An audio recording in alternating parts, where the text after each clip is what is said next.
भारत और चीन के दिन प्रतिदिन जटिल होते रिश्तों को रेखांकित करते हुए एक रिपोर्ट में कहा गया है कि हाल के सामरिक स्तर की बातचीत के बावजूद जैश-ए-मोहम्मद सरगना मसूद अजहर को संयुक्त राष्ट्र वैश्विक आतंकवादी घोषित करने एनएसजी में भारत के प्रवेश के मुद्दे के साथ चीन पाकिस्तान आर्थिक गलियारा सीपीईसी के मुद्दे पर अभी भी दोनों देशों के रिश्ते असहज बने हुए हैं।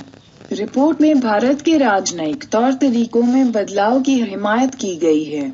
Institute of defence research and analysis (IDA) से जुड़े एक सुरक्षा विशेषज्ञ भी सतोबदर ने अपनी रिपोर्ट में कहा है कि जेईएम सरगना मसूद अजहर को संयुक्त राष्ट्र वैश्विक आतंकवादी घोषित करने, परमाणु आपूर्तिकर्ता समूह एनएसजी में भारत के प्रवेश के मुद्दे पर संदेह गहरा हो रहा है। बता दें कि मसूद अजहर को वैश्विक आतंकी घोषित करने और एनएसजी में भारत के प्रवेश के मुद्दे पर चीन बाधा बना हुआ है।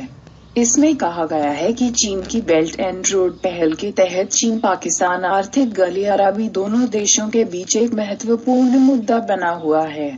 चीन की ओर से करीब $50 अरब के निवेश से निर्मित होने वाला यह गलियारा पाकिस्तान के कब्जे वाले कश्मीर से होकर गुजर रहा है, जिसे भारत अपना क्षेत्र मानता है।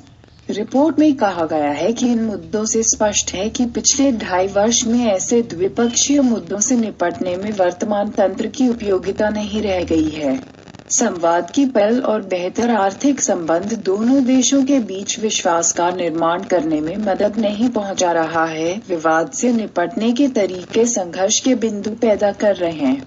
रिपोर्ट में कहा गया है कि इस स्थिति में भारत को अपने राजनयिक तौर तरीकों में बदलाव करने की जरूरत है। तिब्बत और ताइवान का शीत युद्ध काल का कार्ड मौजूदा स्थिति में चीन के खिलाफ कारगर नहीं प्रतीत हो रहा है।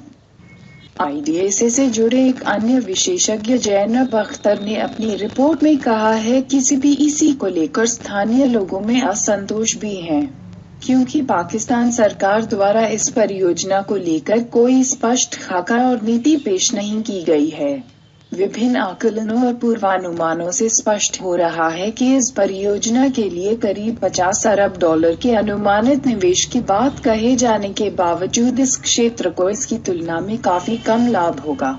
रिपोर्ट में कहा गया है कि ऐसी बातें भी सामने आ रही हैं कि इस परियोजना के संबंध में निवेश का बड़ा हिस्सा पंजाब प्रांत से लगे क्षेत्रों में किए जाने की योजना है। विशेषज्ञों के अनुसार अनेक अर्थशास्त्रियों और विश्लेषकों का कहना है कि पाकिस्तान के पास इतने बड़े आधारभूत संरचना विकास की जरूरतों को समाहित करने की क्षमता ही नहीं है और वह अनजाने में बड़े कर्ज के जाल में फंस सकता है।